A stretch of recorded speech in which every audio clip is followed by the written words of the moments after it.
Eu acho assim, que a gente tem que começar colocando, por exemplo, mania. Mania nem sempre é toque.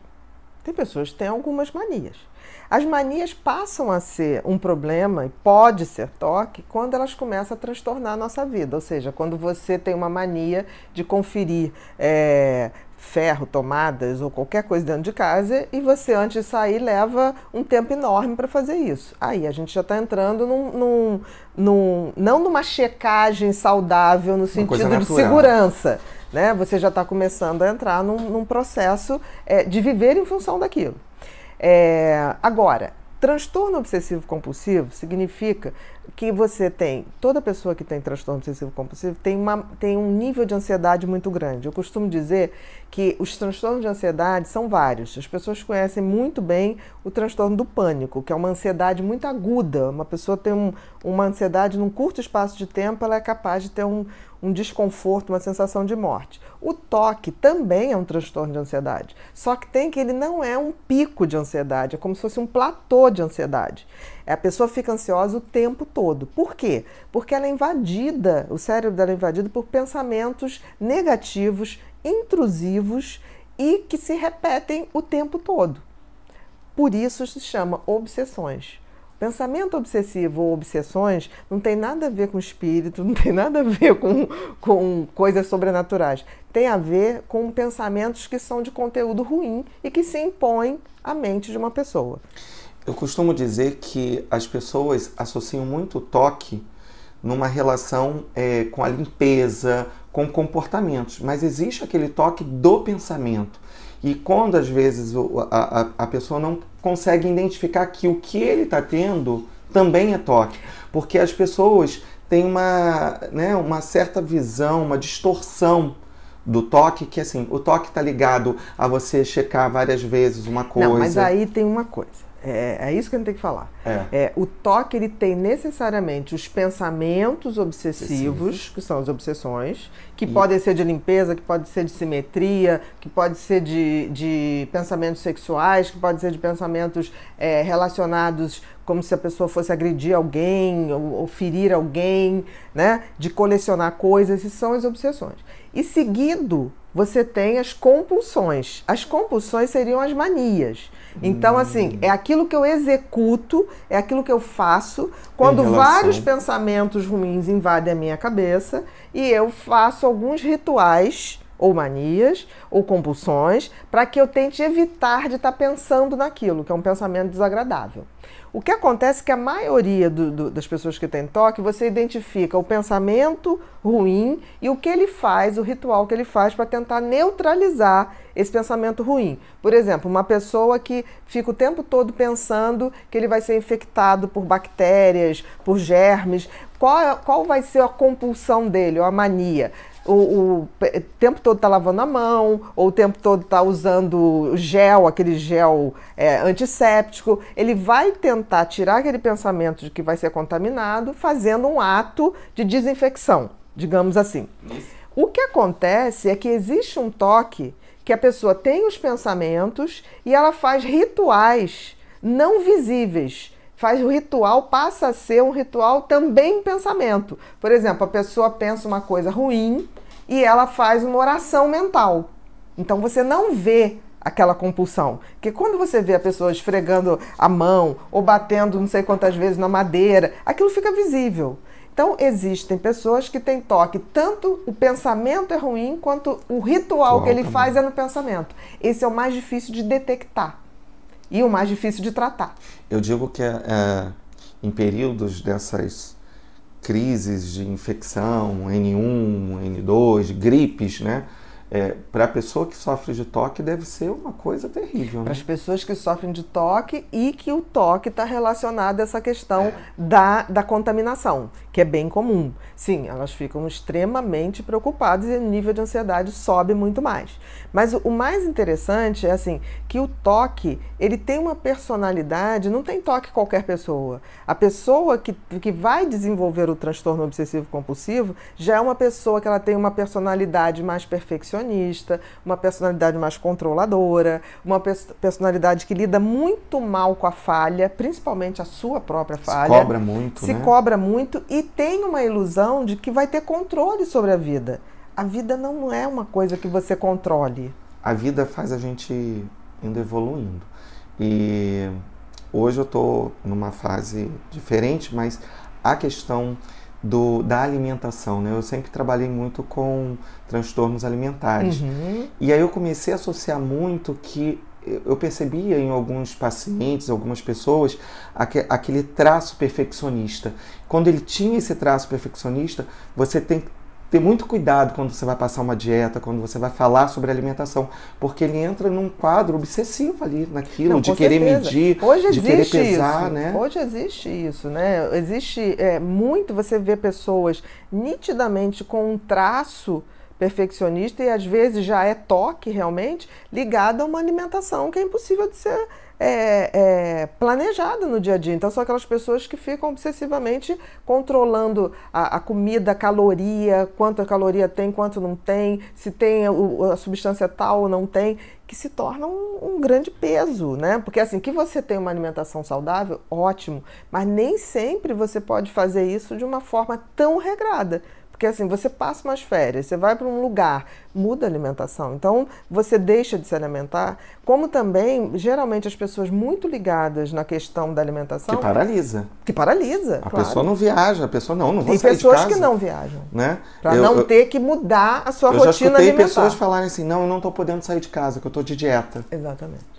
Como se você pudesse fazer isso. A vida não... quer medir, aquela coisa da porção, das 100 gramas, ele se torna obsessivo, que tem que ser aquilo exatamente. Daquela forma. E geralmente essas pessoas, no caso da alimentação, está ligado também com essa perfeccionismo que eles vão levar para a coisa da imagem, da autoimagem. Então eu vejo pessoas hoje lindas, com corpo escultural, com 0, assim, sei lá, acho que é 2 ou 3, nem sei, porque eu não sou ligada nisso, de gordura corpórea, não sei o quê, mas que vivem uma vida infernal. Infernal que eu estou dizendo, não se permitem uma viagem, não se permitem um almoço com os amigos, não se permitem várias coisas para manter uma estética que, queira ou não queira, um dia ela vai desabar. Não tem como. É manutenção da perfeição. A perfeição não existe. E eu acho que o grande desafio do toque e das personalidades que têm essa tendência ao perfeccionismo é sacar que isso é um peso insuportável de levar. A perfeição não nos cabe. Nós temos que ter a humildade de que não somos perfeitos. Porque se não houver essa flexibilização, um toque ele vai sofrer desesperadamente. É tanto sofrimento no toque que um percentual muito pequeno, em torno de 3 a 5% das pessoas que sofrem de toque, elas podem chegar à psicose, por absoluta exaustão do sistema cerebral. Elas podem ir para a depressão, é muito comum. A depressão é uma consequência quase que certa do toque, pelo excesso o desgaste. Mas existem pessoas que vão para a psicose. Eu costumo lembrar uma passagem que me chocou muito em relação ao Michael Jackson. Michael Jackson tinha todo aquele perfil perfeccionista, um gênio, né, na música, na dança. E teve quando ele foi acusado, que teve que ir a um tribunal, ele foi de pijama, com um guarda-sol, um guarda-chuva, num dia de sol absoluto, e francamente psicótico. Você olhava o rostinho dele, ele não tinha noção do que estava acontecendo. Ele estava fora da casinha, como a gente brinca. Né? E foi uma coisa que me deu muita pena, que eu falei, onde está o médico, onde está o psiquiatra desse rapaz que não o poupa disso, porque ele estava totalmente inapto a responder por qualquer coisa, fosse o que fosse. Não porque era Michael Jackson. De jeito nenhum. Independente. Ele tinha que ter o respeito de ver que ele não tinha condições ali de responder. Então, assim, para você ver o desgaste que é o toque. Eu diria que o toque é o transtorno, um dos transtornos mais desafiadores que a gente encontra. Que traz uma dor, né? Também, não, assim, traz um desespero. Angústia muito forte. A pessoa querer parar. Muito. E não conseguir. E vou te dizer, inexplicavelmente o índice de toque tem crescido muito.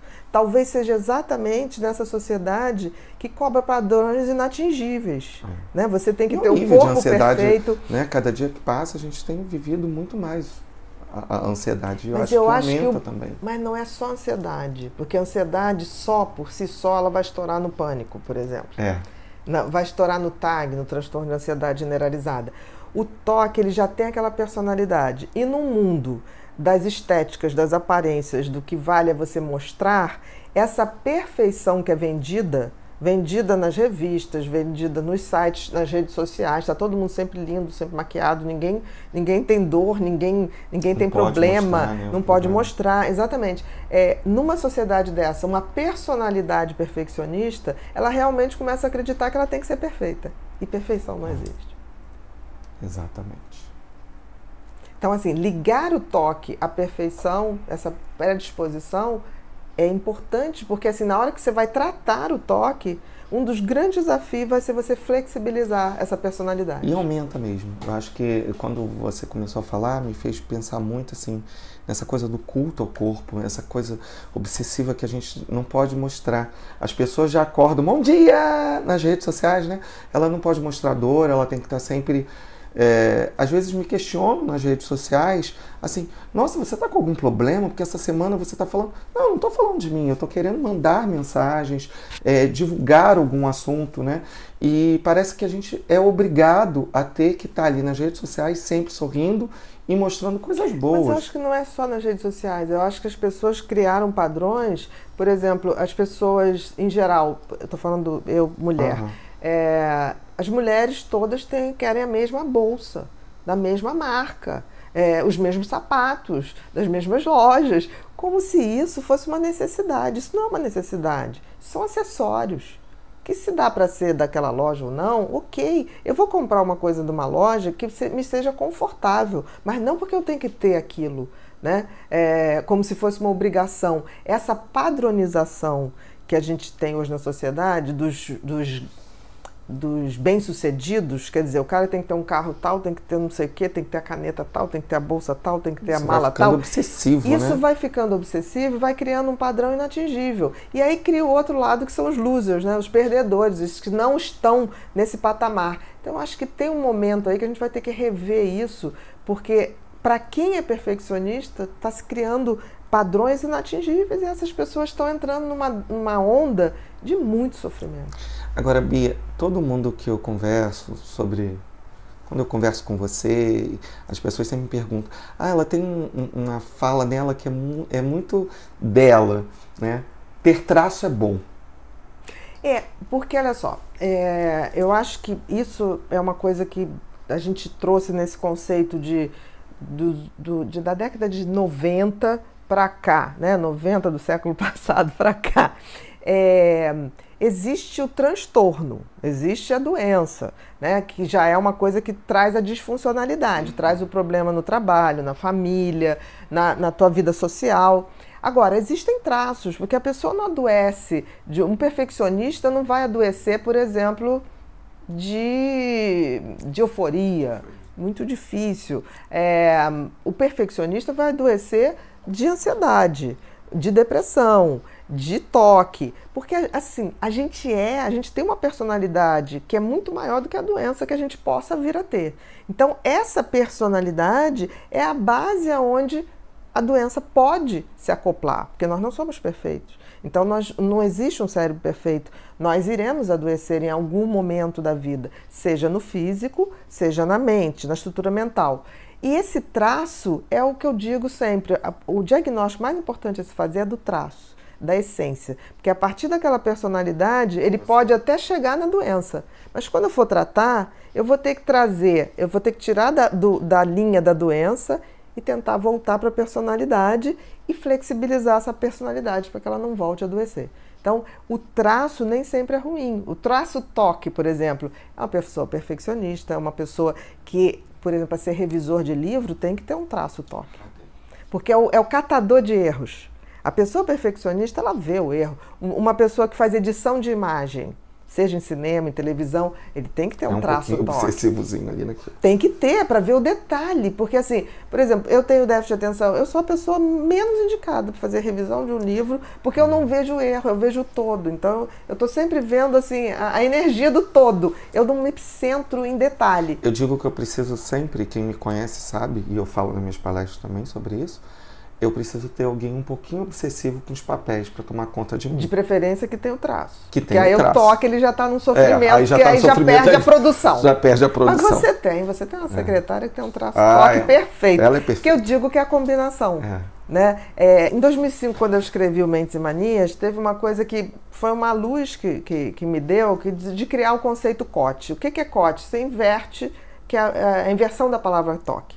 O COT é cognição, organização e transformação. Ou seja, mudar a maneira de pensar, se organizar melhor para transformar. Então, o COT seria o traço TOC. Com toda a sua seria minha secretária. Seria a Fabíola. Com toda a sua organização, a sua capacidade de ver os detalhes, de produzir, sem o adoecimento. Né? Porque o TOC, ele para a produção totalmente. Então, precisamos de pessoas com traço obsessivo muito. Nós somos TDAH, temos que ter. Precisamos. Não, e a sociedade precisa. Por exemplo, num laboratório de pesquisa, tem que ter um traço obsessivo. O COT e o TOC é quase entre tapas e beijos, né? Não, o COT e o TDAH. O COT. Na realidade, é uma grande parceria. Se você pega uma pessoa que tem o déficit de atenção, que é uma pessoa que tem a visão do todo, mas tem pouca paciência e pouca percepção de detalhes. Né? Uma pessoa que tem déficit de atenção, ela vê o todo, ela vê a energia. Isso. Eu costumo que ela vê a floresta. A pessoa que tem o traço TOC, ela vê árvore por árvore. Numa floresta, ela vai identificar que é o COT, que seria o traço TOC. Né? Então, assim, é uma grande parceria, né? Porque um dá a organização, dá a transformação e o outro dá a imaginação, a criação. A questão é que um quer transformar o outro. Em geral, quem tem o traço obsessivo quer transformar o TDAH numa pessoa perfeita. E essa perfeição dessa parceria está em cada um dar o que tem